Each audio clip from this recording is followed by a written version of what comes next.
বাংলার চিত্রের আজকের এই পর্বটিতে তুলে ধরা হয়েছে স্বপ্ন পূরণে হার না মানার এক গল্প নিয়ে। এ গল্প নিশ্চয়ই আপনাদের হৃদয়ে শিহরণ জাগাবে, যে গল্পে ফুটে এসেছে সাহস, অধ্যবসায় আর কঠোর পরিশ্রমের লড়াইয়ের কথা। আর এই গল্পের যিনি নায়ক, যাকে ঘিরে আজকের উৎসাহ, উদ্দীপনা আর সংগ্রামী জীবনের চিত্র পরিস্ফুটিত হয়েছে, তিনি হচ্ছেন শরীয়তপুর জেলার ভেদেরগঞ্জ উপজেলার কার্তিকপুর পালপাড়া গ্রামের কৃতি সন্তান উল্লাস পাল।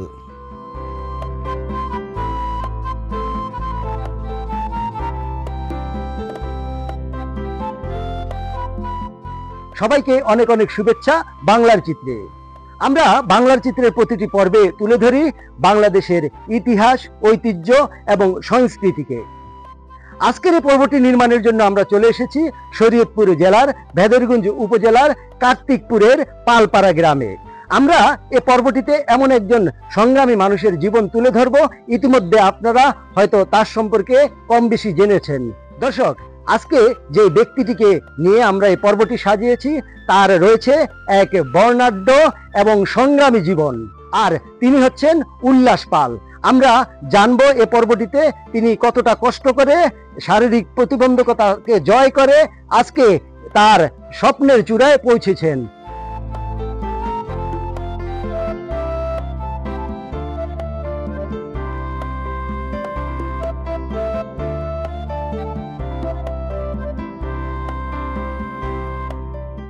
আচ্ছা, উল্লাস পাল শারীরিকভাবে স্বাবলম্বী অনেক সুস্থ মানুষ রয়েছেন। তারা দেখা গেছে কেউ রিক্সা চালায়, কেউ শ্রমিক, অথচ আপনি এরকম শারীরিকভাবে একটু হাত পায়ে একটু অক্ষম থাকার কারণে আপনি যে প্রতিভা দেখিয়ে দিয়েছেন, এ সম্পর্কে যদি আমাদের বলতেন।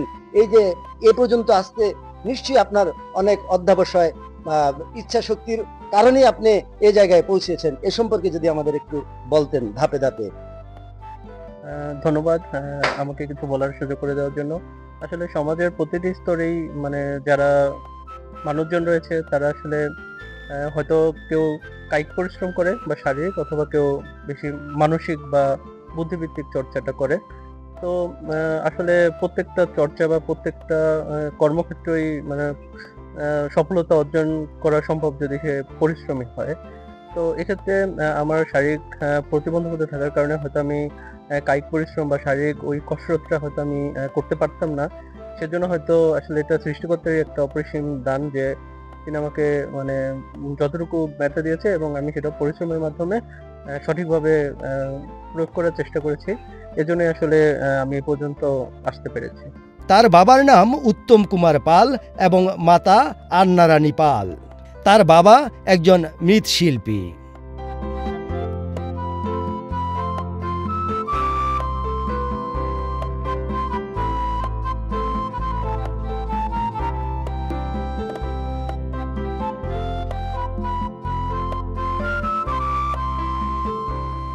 এক কন্যা এবং দুই পুত্র সন্তানের মধ্যে উল্লাস পাল দ্বিতীয়।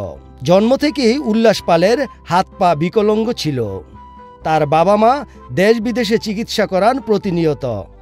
তো আমার এই সন্তান যখন পৃথিবীতে আসে, সে প্রতিবন্ধী হয়ে আসে।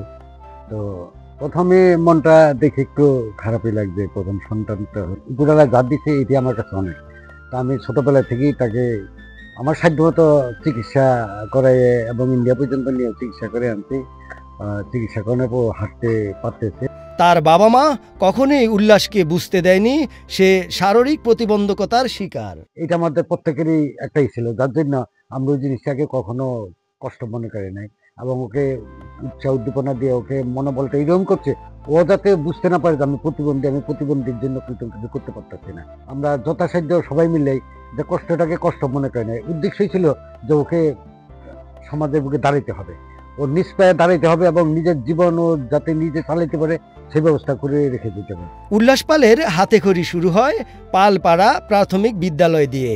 তারপর কার্তিকপুর উচ্চ বিদ্যালয় থেকে এসএসসি এবং পরবর্তীতে নর্দার্ন কলেজ থেকে এইচএসসি জিপিএ 5 পেয়ে সুনামের সাথে কৃতকার্য হন। এইচএসসি পাশ করার পরে আমার খুবই আকাঙ্ক্ষা ছিল যে ঢাকা বিশ্ববিদ্যালয়ে যেন যদি ভর্তি হতে পারি তাহলে হয়তো আমার জীবনটাই চেঞ্জ হয়ে যাবে বা সবাই আমাকে হয়তো আলাদা চোখে দেখতে পারবে। এরপর বাংলাদেশের সর্বোচ্চ বিদ্যাপীঠ, লাখো ছাত্রছাত্রীদের স্বপ্নের শিক্ষা প্রতিষ্ঠান ঢাকা ইউনিভার্সিটিতে ভর্তি হন। আমি যদিও জানতাম যে ঢাকা বিশ্ববিদ্যালয়ে ভর্তি হওয়ার জন্য একটা কোটা আছে, শারীরিক প্রতিবন্ধকতার জন্য কোটা আছে, কিন্তু আমি সে কোটা আসলে তখন ফর্মে পূরণই করিনি, কারণ যেহেতু আমি পড়াশোনার মধ্যে ছিলাম এবং আমার নিজের মধ্যে একটা কনফিডেন্স ছিল যে আমি হয়তো চান্স পাবো, এবং আসলে আমি চূড়ান্তভাবে 463তম হয়ে মানে মেধাক্রমে ব্যবস্থাপনা বিভাগে ভর্তি হওয়ার সুযোগ পাই। কোনো সফলতার কাছে হার মানেননি তিনি। 40তম, 41তম ও 43তম বিসিএসে অংশ নেন নিজেকে প্রস্তুত করতে। 40তম বিসিএসে পাশ করলেও কোনো পদ পাননি তিনি। আসলে আমার বিসিএস যে জার্নিটা, এটা 1-2 বছরের জার্নি ছিল না। 2018 সালে আমার এমবিএ কমপ্লিট হওয়ার পর থেকেই আমি পড়াশোনা শুরু করি, এবং আসলে আমার চূড়ান্ত লক্ষ্যে পৌঁছাতে মোটামুটি 7টা বছর লেগে গেছে।